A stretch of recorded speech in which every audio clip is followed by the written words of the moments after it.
A questão toda é que a gente está num momento em que contestar virou ato antidemocrático, em que o debate foi absolutamente abolido, né? A gente pode tirar a discussão sobre a urna eletrônica em si, que, aliás, uma ótima charge aqui da Revista Oeste, a urna eletrônica cheia de cadeados, de lacres, né? E olha aí, pode olhar, investiga aí, Ministério da Defesa, como é que faz?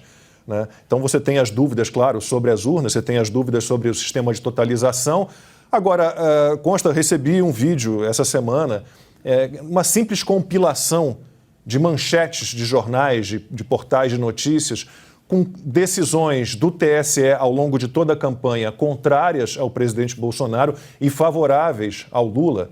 Juro a você, era um vídeo de quase 10 minutos, apenas com flashes de manchetes, de decisões questionáveis do TSE. Então, o processo em si foi todo muito desequilibrado, né? A questão é, a partir de agora, Consta, o que podemos fazer? Essa é a pergunta, Lacombe, que todo mundo tem feito, né? Eu recebo diariamente várias perguntas, o que pode ser feito, porque todo mundo sabe que houve uma eleição manipulada. E eu já tinha dito isso antes do resultado. Falava, independentemente do resultado e do relatório do Ministério da Defesa, nós já estamos diante das eleições mais distorcidas e manipuladas da história do Brasil. O TSE, comandado pelo Alexandre de Moraes, ex-funcionário de Alckmin, que vem a ser vice da chapa de Lula, perseguiu o Bolsonaro implacavelmente e protegeu Lula como um pai protege seu filho. Né? A verdade é essa, ou como um funcionário exemplar protege seu chefe. Eu não sei qual é a melhor analogia. O fato é que nós não podíamos lembrar o que o Lula fez no verão passado. Não podia chamar de presidiário, ele foi presidiário. Não podia lembrar dos escândalos todos de corrupção, porque afinal de contas queriam que a gente dissesse que ele foi inocentado, coisa que ele não foi. Isso sim seria fake news. E tudo isso com a cumplicidade da velha imprensa, que aceitou esse papel, que tratou Alexandre de Moraes como se fosse a muralha em defesa da democracia. E isso levou, nós vamos mostrar mais à frente, isso permitiu todo esse teatro farsesco, né, que contasse com a participação de figuras que até ontem eram respeitadas pela sociedade, Armínio Fraga, né, Henrique Meirelles, Helena Landau, todos esses tucanos foram lá emprestando seus nomes, suas reputações para esse projeto de poder que passou uma borracha no passado de Lula. E todos eles com esse discursinho patético. Precisamos salvar a democracia, cartinha pela democracia. Salvar a democracia de quem? De quê? De qual ameaça? Do Bolsonaro? Do povo que vai na rua dia 7 de setembro com suas famílias e a bandeira do Brasil pedindo respeito à Constituição e liberdade? Esses são os que ameaçam a democracia? Isso é ridículo. Então, a imprensa tem culpa no cartório. Eles permitiram a ousadia desses canalhas. Né? E como muita gente diz, está na hora das pessoas de bem terem a ousadia dos canalhas. Porque senão nós vamos ver o Brasil virar Venezuela mesmo. Porque eles estão dobrando a aposta. Eles não têm medo de nada, não tem notinha de militar que os intimide um pouquinho que seja. Então eles estão avançando. Né? E avançando com uma sede por controle total impressionante. Essa coisa de censura que nós estamos vendo é inaceitável. Como é que jornalista pode aceitar participar disso? Nós temos parlamentares. O Nicolas Ferreira foi eleito com 1,5 milhão de votos. Foi o deputado mais votado. E a última postagem dele, antes de uma dessas censuras, foi uma receita de pudim. Porque ele estava, obviamente, debochando, ironizando e protestando contra esse estado de coisas. Essa situação totalitária. Aí baniram ele a pedido do TSE. Quer dizer, um deputado, um parlamentar. Aí os petistas vão lá e celebram. Tudo bem, petista faz isso mesmo, quer virar Cuba, quer controlar tudo. Agora, jornalista aceitar fazer esse jogo sujo é uma coisa assustadora, temerária. Nós vamos lembrar, porque, Lacombe, nunca na história desse país houve uma divisão tão clara. A coisa é binária hoje em dia. Não há espaço para o isentão, para a zona confortável, cinzenta, para ficar em cima do muro. Tanto é que todos esses isentões típicos, esses tucanos, eles desceram do muro e emprestaram seus nomes para o projeto totalitário de poder, de censura e corrupto do PT e companhia. Nós vamos lembrar. Tem uns aí já ensaiando, né? Pular do barco rapidinho. Nós vamos lembrar o que vocês fizeram. porque vocês estão desse lado. E do lado de cá estão todos os brasileiros de bem, que não é bolsonarista, não é de direita, extrema-direita, golpista, antidemocrático, nada disso. São cidadãos que querem apenas o VAR.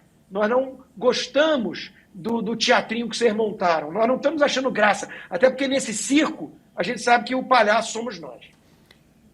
No fim, só se enganou com o Lula quem queria ser enganado, no fim das contas, né? E, Ana, é isso. Ou você defende a censura, ou você defende a democracia, né? Eu tive uma discussão com um colega jornalista essa semana exatamente sobre isso, que o Constantino acabou de citar. Acho que censura ninguém pode defender, nenhuma pessoa pode defender a censura. Um jornalista, menos ainda, né? Não tem como aceitar. E o engraçado, Lacombe, é que eles estão usando uma retórica tão, eu não diria infantil, mas eu diria canalha, né? Porque muitos defendem a censura como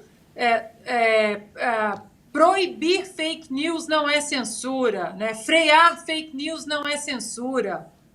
Mas o que é fake news? Quem decide o que é fake news? Eu sempre falo que aqui em 2020 as Big Techs, né, decidiram que falar do computador do Hunter Biden, o filho do então candidato Joe Biden, aquele escandaloso laptop que mostrava inclusive o tráfico de influência do pai dele, aquilo era fake news. Então derrubaram perfis, a mesma coisa no Brasil. Derrubaram perfis, derrubaram inclusive o perfil tweets do New York Post, que é um dos veículos mais importantes da imprensa americana, fundado até por Alexander Hamilton, né, um dos pais fundadores da América. E não, é fake news, é fake news. Eles decidiram, né, o conglomerado decidiu que era fake news porque eles precisavam eleger Joe Biden. E aí, quase 2 anos depois, aparece o New York Times, o Washington Post, olha, realmente não era fake news, é verdade. Agora o Hunter Biden está para ser indiciado pelo Departamento de Justiça americano exatamente pelo conteúdo daquele laptop. Então, quem decide o que é fake news? Né? Na própria pandemia, quantos perfis, não apenas de cidadãos, mas de médicos honrados no Brasil, nos Estados Unidos, epidemiologistas, médicos que trabalham com vacinas aqui nos Estados Unidos, como o Dr. Martin Kulldorff, perfis derrubados porque questionaram a eficácia numa vacina que foi feita numa velocidade nunca antes vista na história, porque eles disseram que a vacina não protegia contra a transmissão e o contágio. Derrubados, negacionistas, vão para o inferno, aquilo tudo. Pois agora o CDC pede desculpas, né? Realmente a vacina não protege contra contágio e transmissão. Então, quem decide o que é fake news? Quem decide o que é fake news? Nós sabemos muito bem que a censura, ela precisa ser evitada a todo custo. Democracias completamente saudáveis, como é a americana, os pilares da República Americana, eles começaram a ser chacoalhados a partir do momento que a primeira emenda da Constituição americana, que protege contra uma liberdade de expressão quase absoluta, ela foi colocada em xeque por causa das Big Techs, por causa das Big Pharmas, por causa do establishment, do Big Government, e é preciso agora